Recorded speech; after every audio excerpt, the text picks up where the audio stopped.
And good evening, everyone. Welcome to our panel discussion. It's been a minute and then some. So, this evening we are graced with the presence of Aaron, Larry, and my good buddy Johan. And tonight we are going to be discussing none other than our cancelled series, The Acolyte. So, The Acolyte, guys.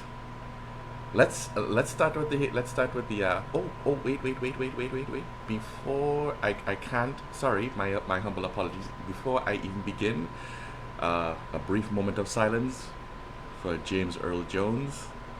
Rest in peace, my good man. Right. That's for those of you who don't know. He passed away. I think it was yesterday or day before. So we would just like to honor him. Just a little moment of silence.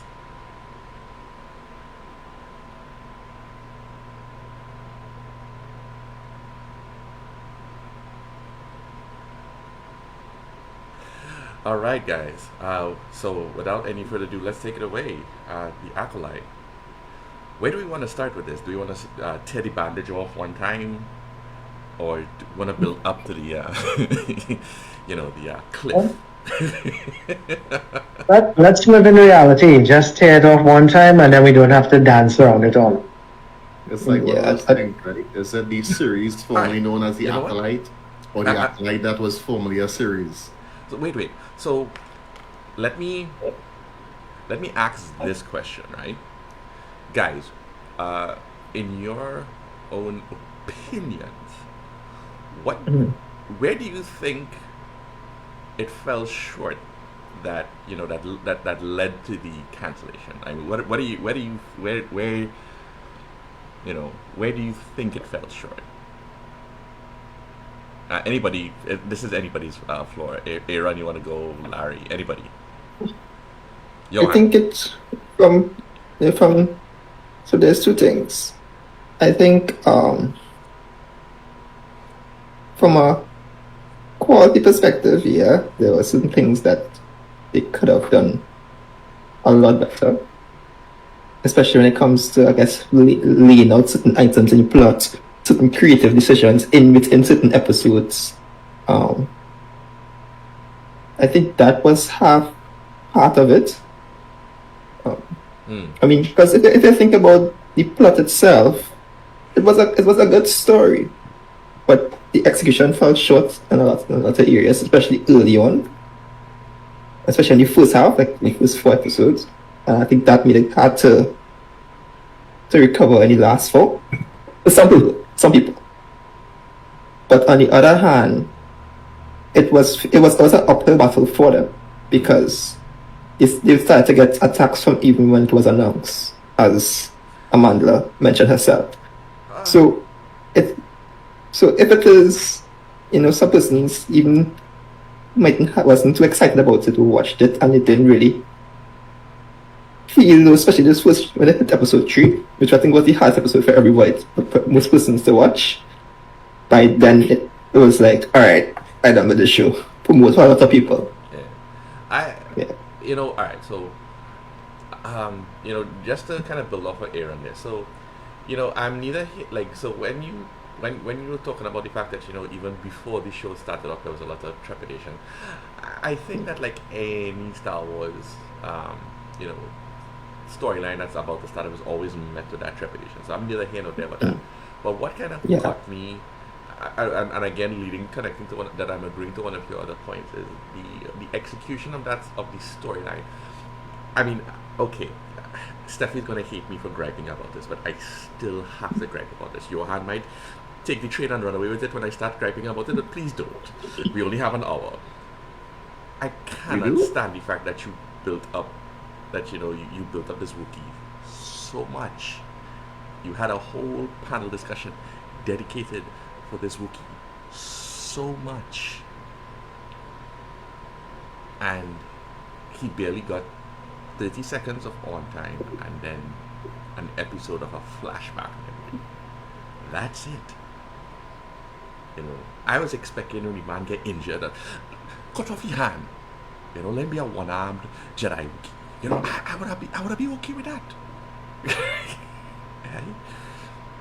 I And on that same point, the opening scene killing off Carrie Moss, yeah. that too Yeah.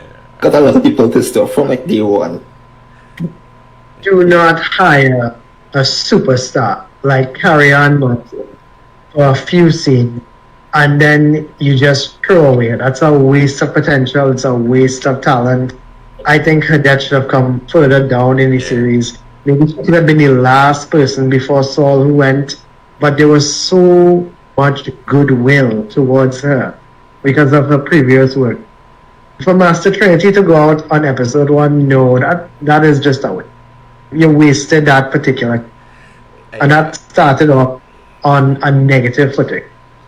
The whole Game of Thrones vibe that they was doing every episode, man, was just like, it's like, what does that mean? Yuva, I need to stop you there. Game of Thrones is really well thought out, planned, and written, and I don't think it's fair to compare this series to that. Yeah. I just said it's- Game of Thrones vibe, Johan you know, said, yeah. the characters you like, and like, characters you like, oh, you like that character? Oh, you build up love for that character? Here, let me kill him for you. Now, Staffy makes a good point about the Game of Thrones vibes. Yeah. Yeah. But the High Republic does that a lot. I know, And I get that, right? and that's why I kept saying trying to try to show that persons who really read High Republic would enjoy it more than persons who didn't, because that is the kind of I think mood they go for a lot. But You had what they did too much of in this case is that they tried to tell it more like the books than thinking how this will work as a TV show. I guess it's because it's the first time they did that era in a TV show as well, that they have a lot to learn from if they ever choose to go back with another TV show in that era. But you had I would say that their main problem, well, they made two big missteps and things that I would have liked to see them fix in a season 2, and I still maintain they should get a season as long as they fix this problem. The main problem was that it was not Sith focused. It was billed as a Sith show. All of the marketing and the materials went out as a Sith show, and yet we spent more time with the Jedi than it. I think this was a serious missed opportunity to bring people into the mysteries of how the Sith to go about finding and choosing their apprentices, what the training is like, what their whole system is, what lore they pass down to each other. Even seeing Sith training alone would have been worth it. And we did not get enough of that. And that's one. I think it was a missed opportunity not to focus more on the Sith. And the second one was, in telling this story, I think it's another show trying to fly under the banner of Star Wars. Like Leslie Headland, the showrunner, kept talking about how she was inspired by Frozen, about her contentious relationship with her sister, and she wanted to build this sister theme around the entire show. And there are ways to do that. But it became more about May and Usha's story than really the story of the Acolyte. And I still maintain Usha has a very good character arc in terms of where she starts off and how she goes to become the Acolyte. And I would have ideally liked to see Usha's story more than May. And I think if they had to rewrite this thing, you could have at least easily have left out May from the entire thing and just focus on Usha being how she became a Padawan in the first place, how she grew up in the temple, how she failed the trials, how she chose to leave the order, and eventually became a Sith acolyte. And that is a whole fascinating story by itself. So there was really no need to bring in May and the whole story of the sisters, other than to tell a story that you wanted to tell instead of truly a Star Wars story. So those are the two things I think the series did wrong, but I think there are many more things the series did right. And that is what we should have focused more heavily on in a season. Larry, I don't think you got a chance to chime in yet. Yeah, so I was gonna just touch on a couple of things. Firstly, when we made the Game of Thrones reference, right? And we spoke about people not a lot of new characters, new ground. You all remember A Feast for Crows, the 4th Game of Thrones book? Mm-hmm. I think my internet Yeah. might be moving a little iffy. Yeah, so that book it got a lot of flack at the start because it did not feature the typical main characters that people had got accustomed to. And it ended up being one of the best written books in the series so far. So I feel like there's a way that writers who are good at what they are doing, like really good at it, where they could take characters that you have no interest in, no prior knowledge on, and get you engrossed in their stories. And that is something that I don't think we saw happening. Like, I would tell people that when it comes to The Acolyte, it was no worse than Obi-Wan, and it was no worse than Ahsoka. I would definitely say it was worse than Mandalorian Season 3. And the reason I say that is because a lot of people tend to consider Season 3 of The Mandalorian as a bit of a low point. Yeah. But I would I still agree say that with you. Season 3 of The Mandalorian is better than The Acolyte. It is better than Ahsoka, and it is better than Obi-Wan. But what separates Acolyte from Ahsoka and Obi-Wan is, as Aaron would have pointed out, there's a limited base of familiarity. You have to have invested into either the comics for the High Republic or the books for the High Republic in order to have a base appreciation for this time period. And it kind of limits where the fan base could go with it. And it doesn't allow people as much time to get into a lot of the characters because you get introduced to them at the start and you just have to build on it. Whereas with Ahsoka or Obi-Wan, you started off with people you already knew that you liked and you want to know what's going to happen to them in the next episode.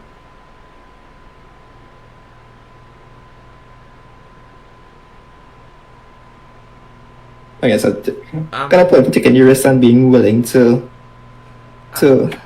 I don't know. step I out of that think you era. needed- Yeah. Sorry, Aaron. I didn't mean to cut across you. Go ahead. Yeah. I'll go Yeah. after.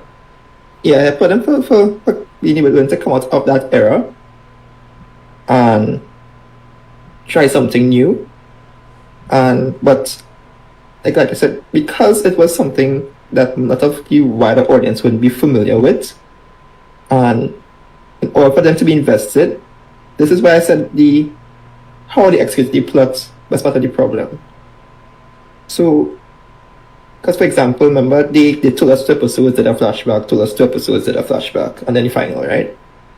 And if you look at it from a binge watcher perspective, even it didn't really flow, and it was kind of hard to kind of get invested into the characters, and well, except for the one character that we all like because he was, that's killing everybody. Because he was our keeper. Well, yeah, not true. But if something as simple as them reordering the sequence of episodes, for example, given us these 2 flashback episodes first, which would have given us more of Kanaka at the start, give us more of Kirian's character at the start, and then show us everything that's happened. And from episode 3, good. it jumps out to present. This, for example. Aaron, pause, right? So I want to just build off of exactly what you're saying there then. Where's Larry? Did he lose connection? I'm there. I took off my camera because my internet was being I just want to make sure if you were hearing this. Do you all agree then? Because it's something I was feeling personally that like they tried to condense too much into that one season. So that's why a lot of character building got cut short. So we didn't, so all the hype they built behind certain characters, we didn't get to appreciate them. Right. Yeah, because it was a problem. Yeah. If you look at what Johan would have said earlier, like if you totally remove me from the storyline, what would you have actually lost? Nothing. But Nothing. what would Yeah. you have gained if you get to tell a story with Usha and her path, which led to her, where she ended up in the end of the season? Like, you would have actually gained from that by removing that one character. So let's Yeah. see if we can do the same with some other characters. Quote unquote, Master Tobin. I find it questionable that he's considered a master, but that's just me.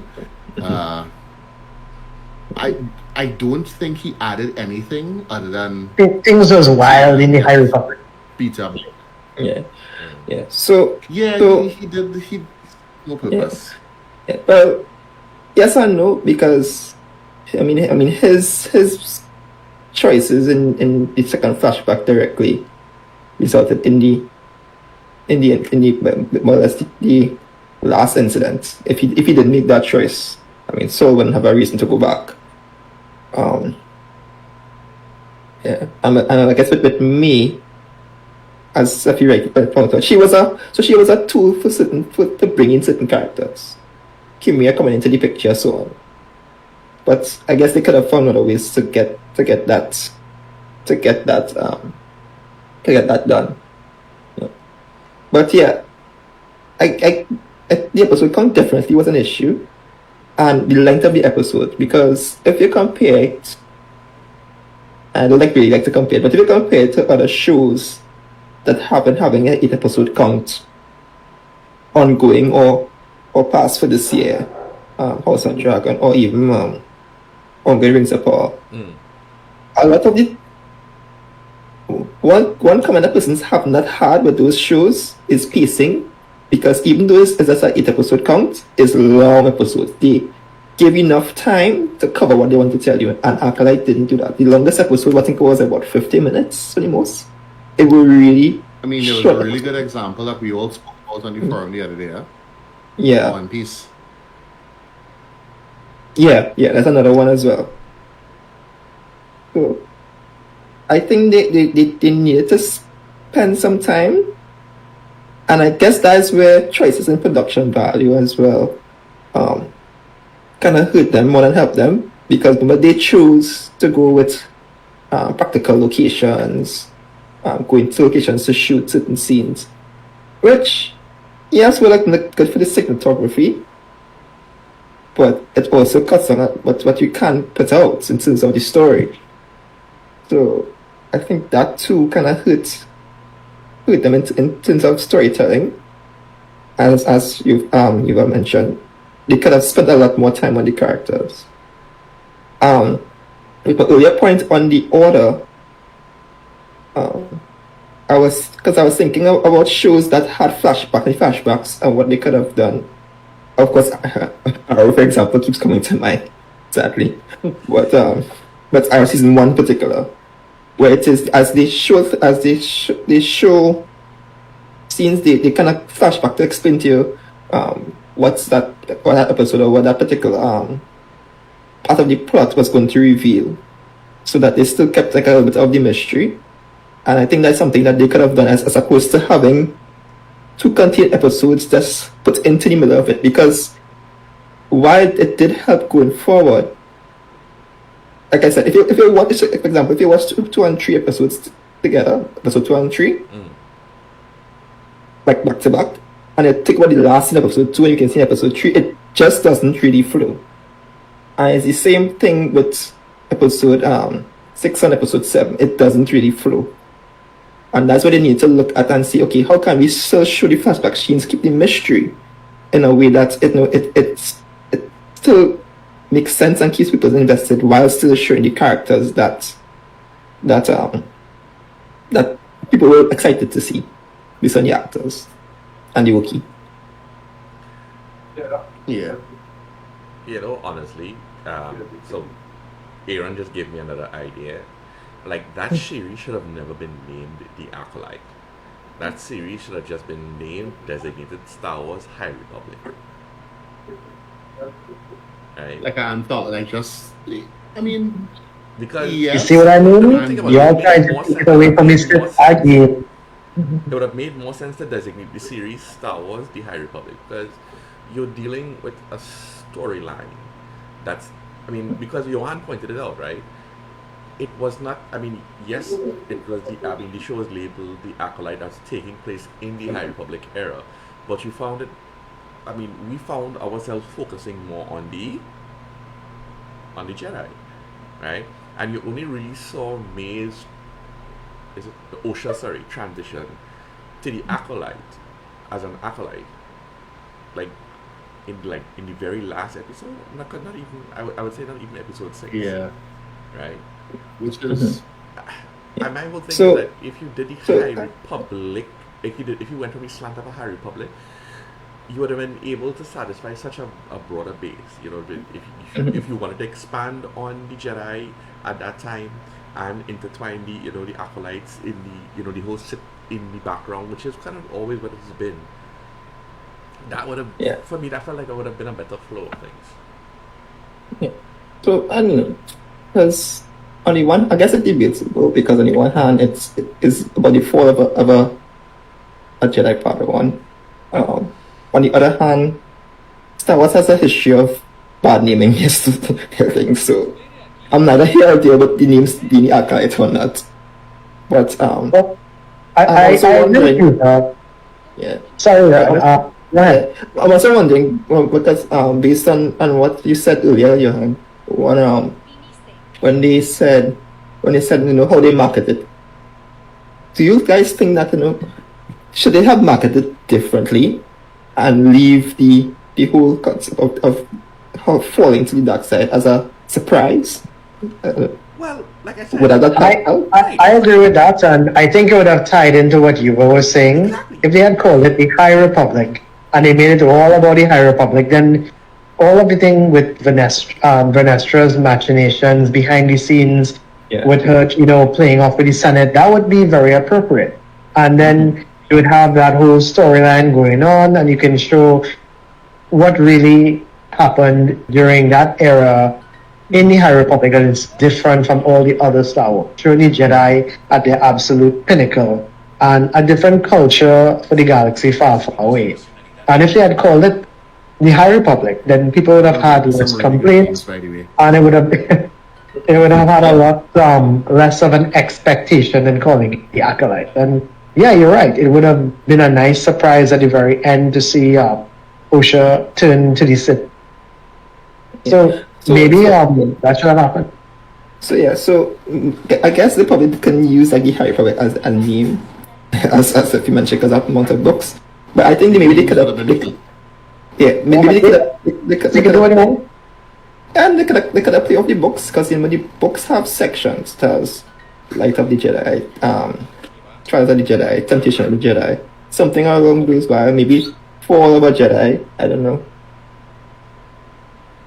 And the good thing about naming it the High Republic is that if you don't like this particular story, the next season could just be another story in the High Republic. Yeah. Correct. I mean, but that that's what kind of reminds me of earlier. I thought we had on another show. Can't remember, was it Mando's same season 3 when we said that they should just make a Star Wars show called a Star Wars show, and then they can cover anything they want. I remember we had that conversation in our previous council. That is still a good idea. Yeah.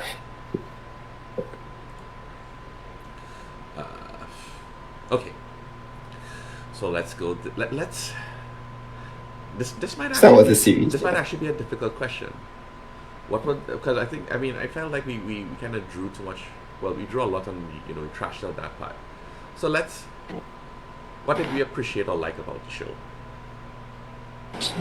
Smile, Lauren. The fight scenes, 100%. Yeah. So Whoever was doing the fight choreography, yeah. that person needs to get an award. Yeah. So I don't know where this panel council is going to end up. I don't know which part of the internet. But to anyone who ever says that the Acolyte didn't have one of the best fight scenes, not comment anything in the show, fight scenes we have had in a long time in Star Wars, probably since Obi-Wan, lightsaber battles, that is. Yeah, something is wrong with you, because that episode alone, yeah, that was some of the best lightsaber fighting we have seen in a very long time. Yeah, I just think the ending of that episode, I feel like you could have done more by leaving Yoda and Jackie alive at that point, but I mean, you still leave them battered.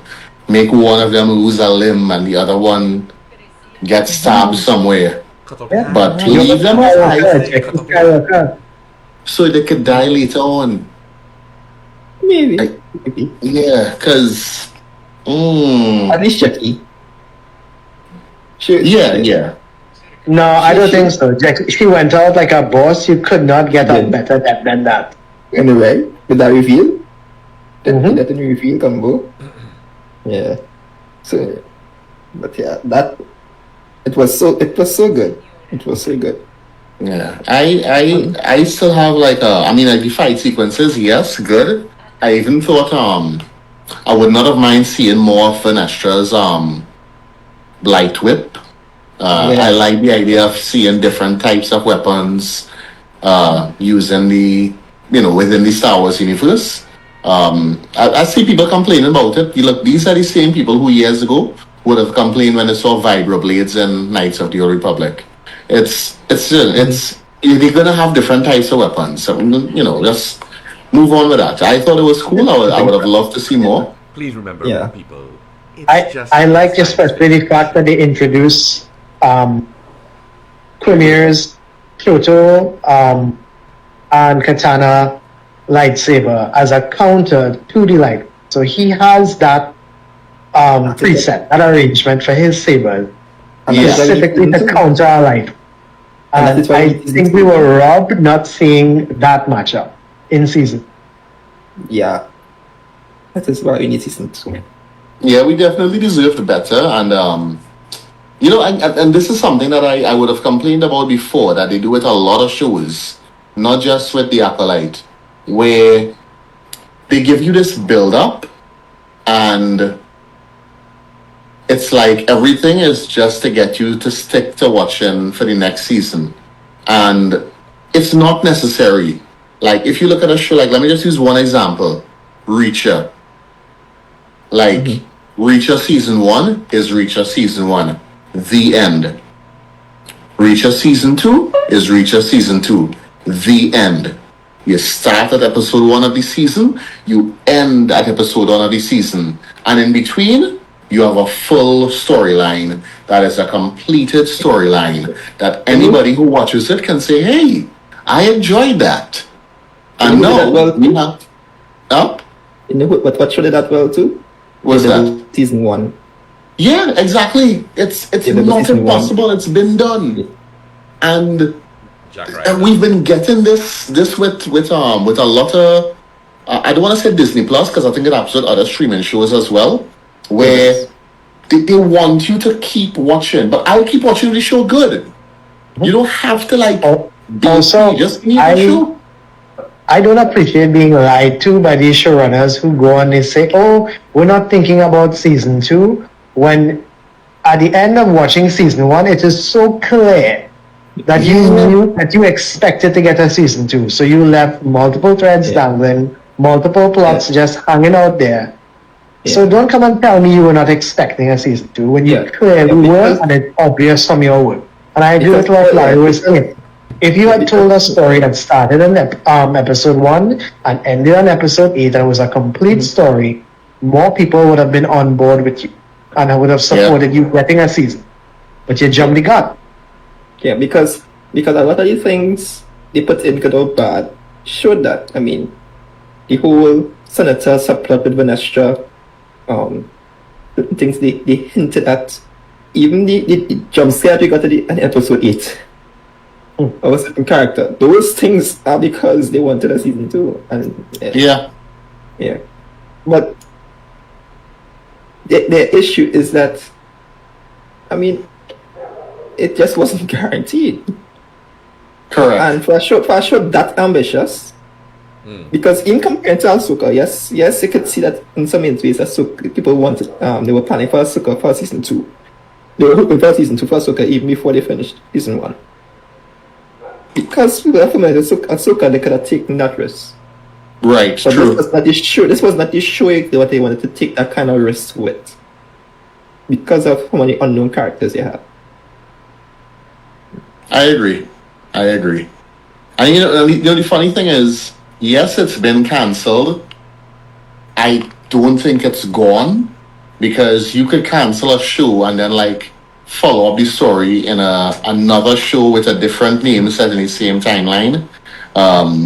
But I think that would be risky. I think the kickback they would get from the people who hated the very existence of the show would be a little too much for them to deal with. So I think it's going to be handled in other media, whether it be novelization, comic books, whatever.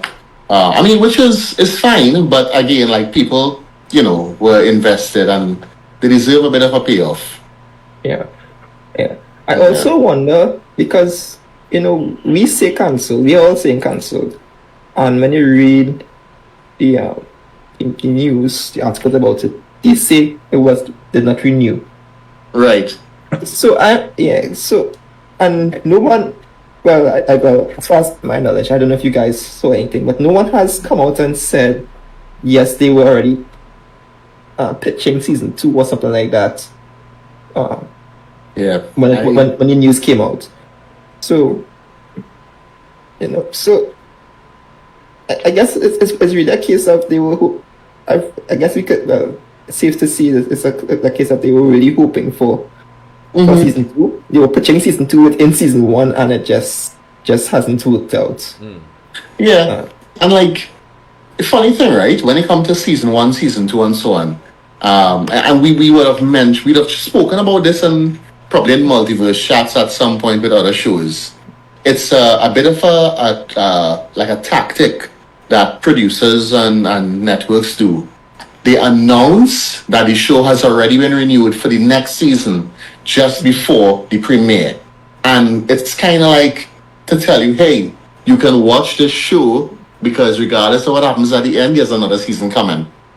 You know, and like it's like this tactic, right? And here with Acolyte, it is a little curious because a lot of money was spent, like as we would have already discussed, in the sets and so on that they used and all the locations. And then there was no, you know, did they start working on a season 2? Did they start writing it? The actors didn't seem to be sure that they were. I don't think any kind of filming or pre-production was done, in my opinion. I didn't hear about anything. Yeah. Now, Steph make a good point about the mystery. Set up the mystery for season 2 using season 1, but I think we're speaking more to how much they cramped in the season 1, hoping for the season 2. I mean, if it just left him with a mystery, and then build up to the Sith mystery, I think that would have been enough. Because they had a mystery for season 1, and then it ends with this mystery around the Sith that people would probably want to know more, which would have been a bit easier pitch for season 2. But then, I don't know. They did what they did. I mean, I feel like if they were to relaunch just under the name Chimere, we will watch it. Chimere.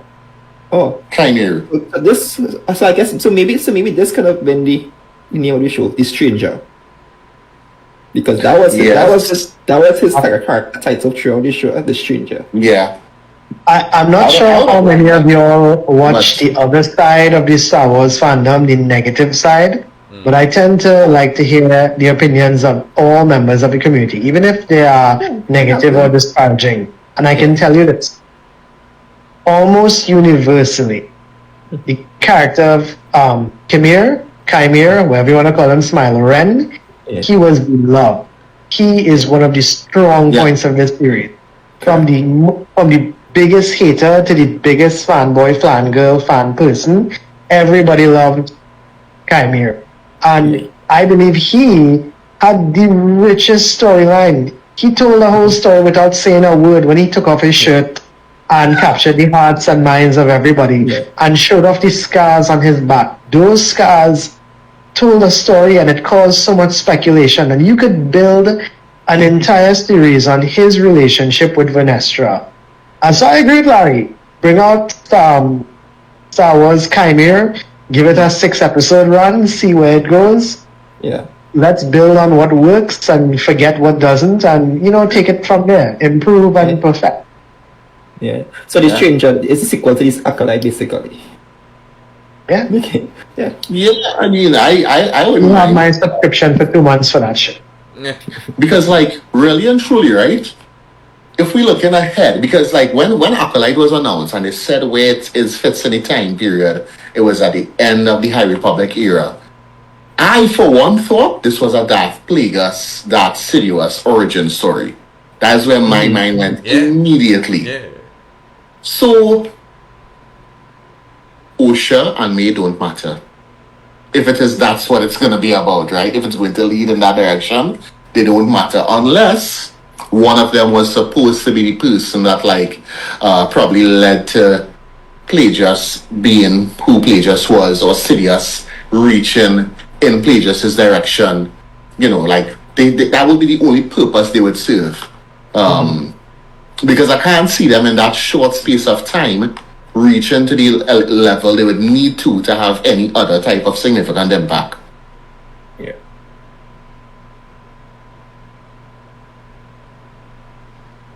True. That's Stephanie's favorite GIF, by the way. Yeah. Just Yeah. But you know, I really do hope they do more with the characters, just so people get the payoff. It sucks, but I hope they're able to do something, regardless of what it is. Even if they end up doing a 1 hour special, which is just focused on wrapping up some loose ends, I would not mind. I would prefer to get more. Yes. But you know, I'll work with it. And I will say that I'm very disappointed that they did not give me a space battle. Apparently, asking for a space battle in Star Wars is asking for a bit much. The budget for this show was $180 million. They could have given us a space battle. Yeah. No, also, with $180 million spread over 8 episodes, right? You could give us one movie, 2 hours long, with that same budget, and you can make some money in the process. Yeah. Yeah. Yeah. Yeah. That's what you call an opportunity cost. Correct. But you know, I mean, I really do hope that they take the positives from it and they do something good with it. But we'll see. Yeah. We'll see. Yeah, because my biggest concern when the news came out, and a lot of the articles I've written about allude to that, is the fear that they would go back to playing it safe. Yeah. That they would stop looking at concepts of storylines errors to before experiment with. it's okay. Yeah. I hear what you're saying, Yeah. but I think the existence of Star Wars Visions and the shorts that those incredibly talented studios do. Some of them tell a whole story without having a word of dialogue. True. And it just shows that there is a hunger, there is an appetite for this type of content out there. I agree with you. We need to encourage more of this content and to give these people the budget and see what can you do. Because everybody has favorite stories and visions. Yeah. So, you know, there's a market there. I agree with you. appetite.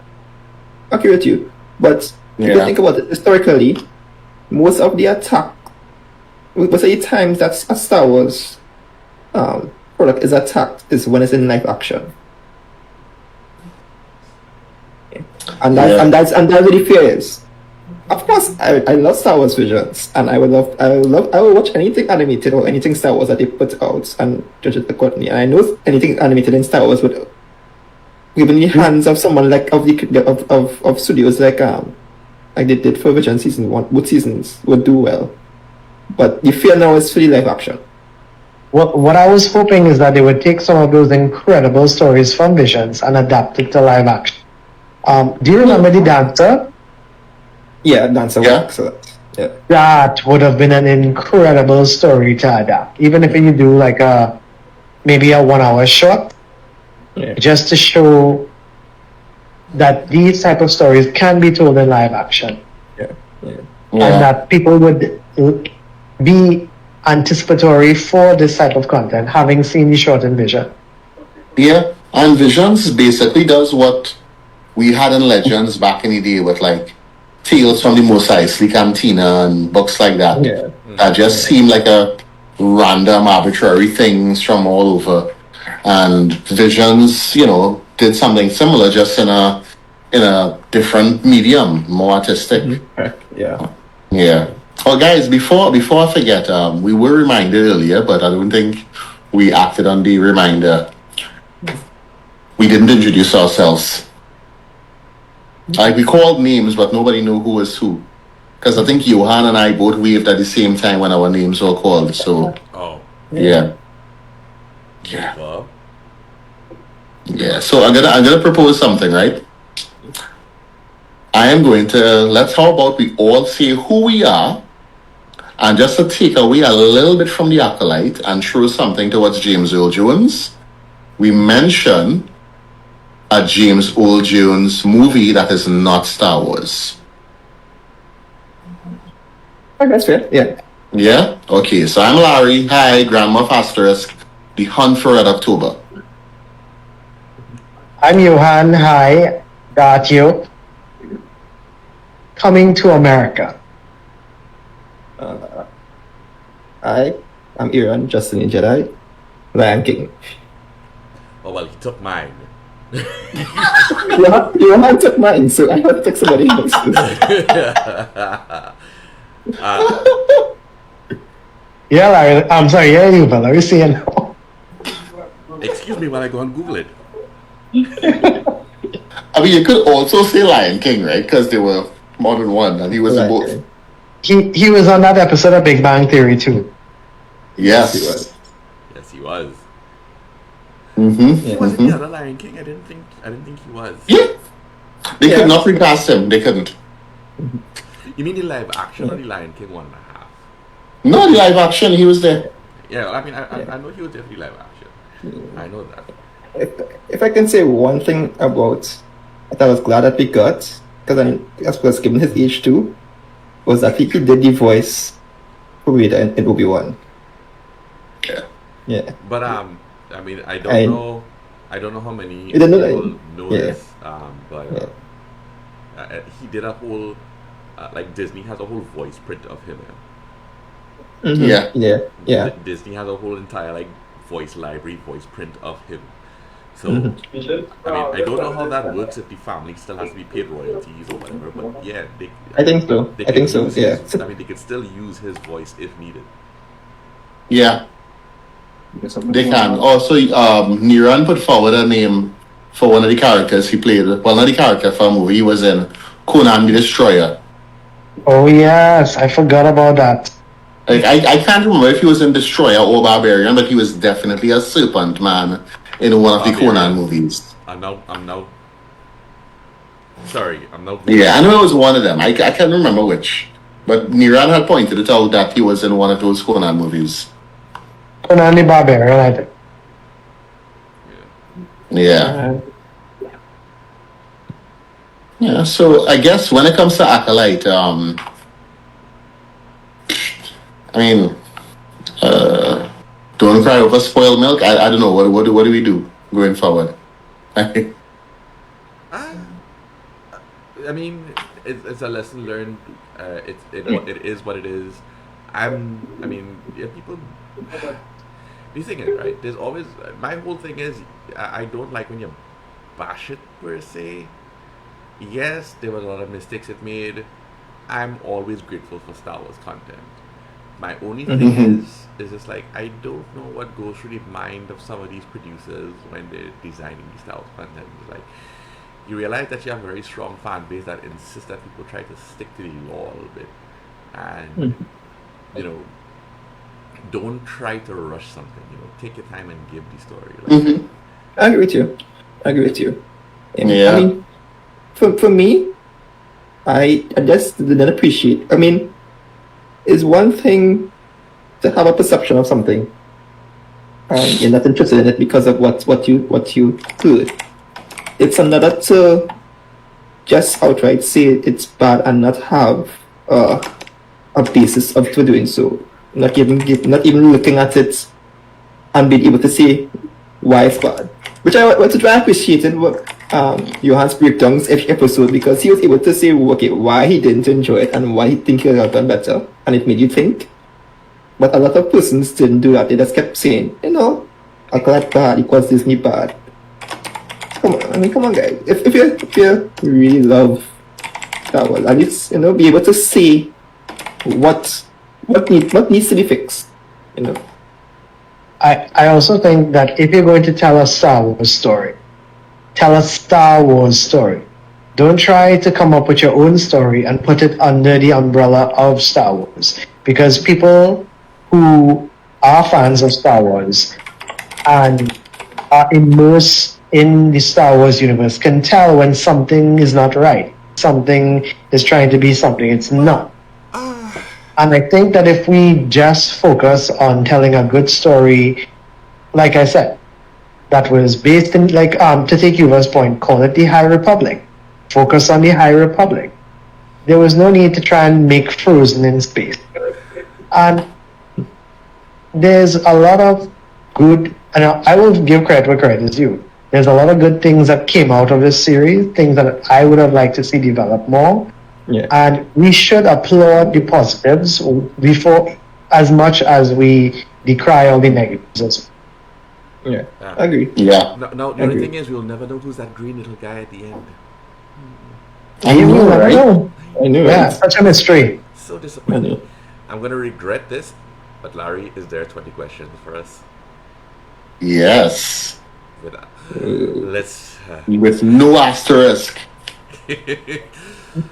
I'm going to regret it, Larry. Take it away. Yeah. So, folks, just gonna let you know, just gonna go over the rules just like we normally do. It's something Star Wars related. I'm the only person who knows what the answer is. You all can ask any questions as long as the answers that I give have to be either yes or no. Take it away. Is it based off The Acolyte? No. Just now, if anybody, preferably Steph, if you buy a keyboard, can you just pull up a Word document and just remind us of all the stuff that the information we Yeah. learn from all these questions that we don't lose track of what we know. I think Aaron does that normally. Somebody does that normally. And They would you- take notes. But And that's all- I know somebody used to do it, yeah. So it's not based on the Acolyte. That's question one. Yep. Right. Does this appear in any of the movies? No. Okay, so it's nothing in a movie and it doesn't reference the Acolyte. Mhm. Does this have to do with James Earl Jones? Well, No. That No. sounds like an asterisk. yeah, kind of can remember James Earl Jones is from the movie, so it kind of can't. Yeah, that was Yeah. wait, Well, Johan, what was yes the- and no, what was the because question? yeah. That's a no, but it's not a no with an asterisk, but there almost was one, but yeah. But no. The answer is no. I can't remember. Whatever it is has nothing to do with James Earl Jones. Stephanie asks, is it canon? Yes.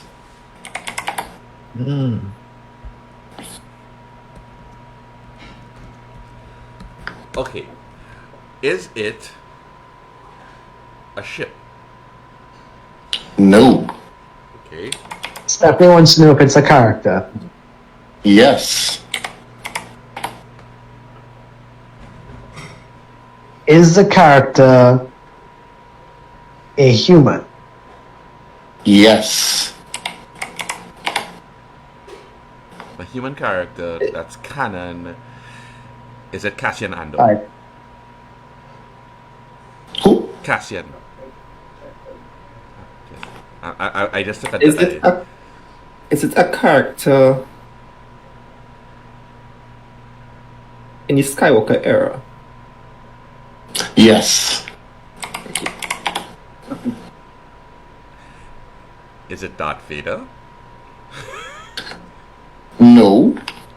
He was going to say what the asterisk said. Nah, no answers for that one, but that's 10 questions, by the way. Oh, good grief. Is it a male character? No. Okay, so that's 11. So it's a female human. No, you can't assume female. He'll do like one of them things where it has no gender, so we don't know. No, he said it's human. As far as I know, humans only have 2 genders, right? Yeah, but it's canon is Disney Star Wars, so gender don't really exist anymore. No, Keep up, Yuva. No, Johan, don't complicate things, man. I didn't make this thing. I just live in this universe, No, okay? Johan, don't complicate it, man. You know what, Johan? I'm gonna waste a question. Is it a female? Yes. Thank you. Shut up, Johan, you just made me waste that question. Shucks. I think we're down to I think that's 13 questions or 12. No, that's 12. Okay. So we have 8 questions now to figure out. Not from the movies. Thank you for the list up. So 8 questions to figure out. Not from the movies. I don't know. Does this character appear in any live action? No. So no live action shows. Okay. Okay. This is a question not to Yuva. This is a question to the people who are asking questions. Sorry, not Yuva. Larry. Larry, you did not hear this. Did anybody ask him about what era the person is from yet? No. Yeah. Okay. Yeah, you said Skywalker era. Okay. Oh yeah. Yes. One of the questions was Skywalker era. So you have from the prequels to the sequels, but no live action. So that Unless he's going to be very wicked and say it's Rey. Is the character force sensitive? No. Then it's not Rey. Wait, well, technically, is she human? She is, isn't she? The mechanic.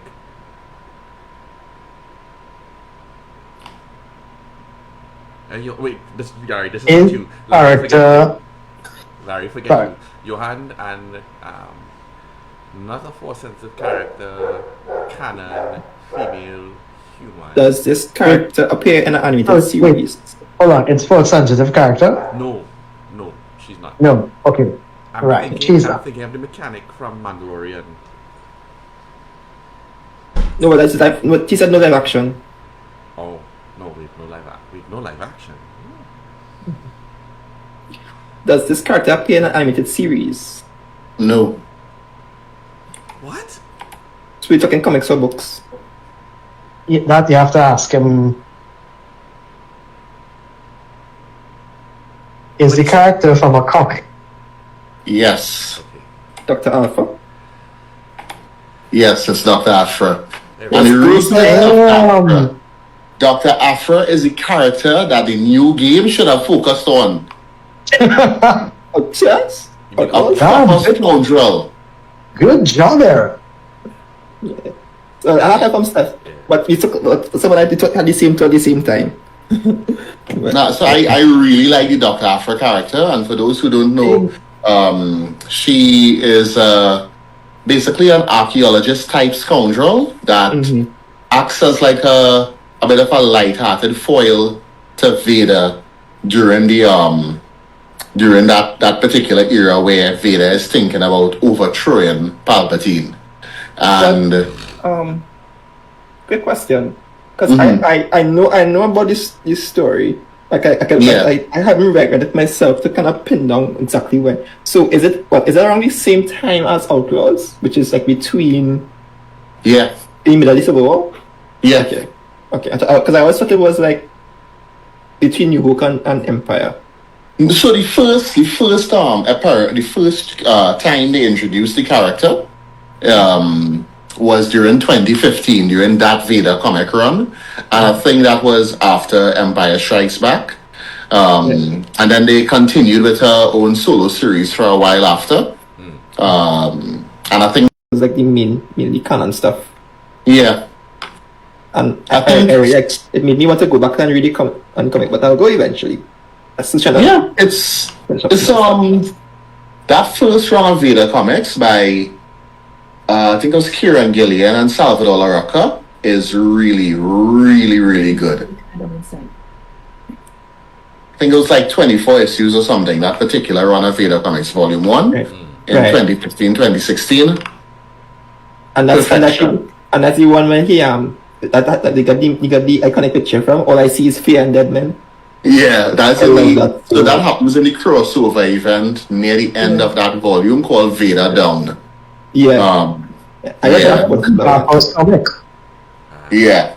yeah, the Dark Horse comic. Oh, that was like No, this Marvel. This Marvel. It's not because it came out through new sequel movies every week. Yeah. Yeah. My memory is now Yeah. But hey, good job. You all got it right in 16 questions. Whoop whoop. Go Aaron. Yeah. It's your birthday. Go Aaron. Yeah. It's your birthday. Oh, then they have a doctor after Jeff. Oh my god, he says Jif. Yeah. No. No. yeah. No, Jif? Larry. Jif? No. Right? It's Oh, Jif. You It's also pronounce God Jod. right? It's And you know, and you know what I would say to when it's for gyps? Semantics. But didn't the creator of the term say that that's the pronunciation? Yeah, but the creators of Uno say you can't play a +2 and a +2. So just because the creator says something doesn't mean they're right. Dog, up to now I don't know how to play Uno, so I can't argue with them. Anyways, guys, we would like to thank everybody. Johan, where'd you go? We'd like to thank everybody for tuning in to our panel discussion. As always, like to thank Larry, Aaron, Johan for joining us. Our next panel discussion and news segment, you'll have to pay attention to our news postings to see when they are. And with that being said, you guys keep good, keep safe. I think the next event that's coming up, I do believe, correct me if I'm wrong, guys, just a quick refresher, is I think it's supposed to be the book club meeting. Steffi, can you just chime in quickly?